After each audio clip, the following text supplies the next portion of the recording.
Magandang araw sa inyong lahat at welcome sa aking channel. Sa isang pambihirang pagkakataon, nagkwento ang aktres si Julia Montes sa kanyang relasyon sa aktor na si Coco Martin.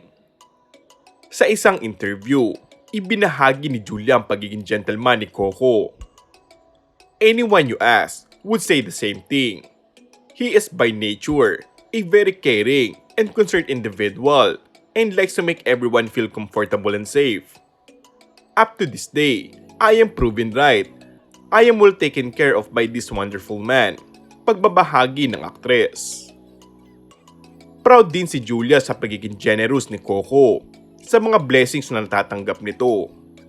Mas natutuwa siya kapag binabahagi niya ito. Say pa ng aktres, inuuna niya ang iba at ang kanilang kapakanan. Palagi siyang tumutulong sa mga nakapaligid sa kanya na umunlad at maging best version ng kanilang sarili. Proud na saad ni Julia.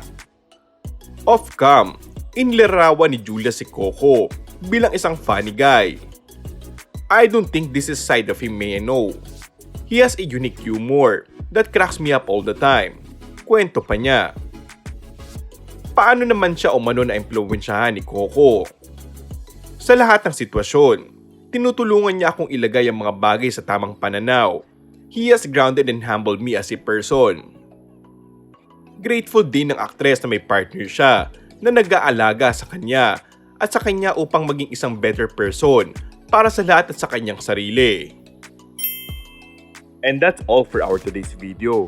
Kung bago ka lang sa aking channel ay mag-subscribe at pindutin na rin ang notification bell. Maraming salamat!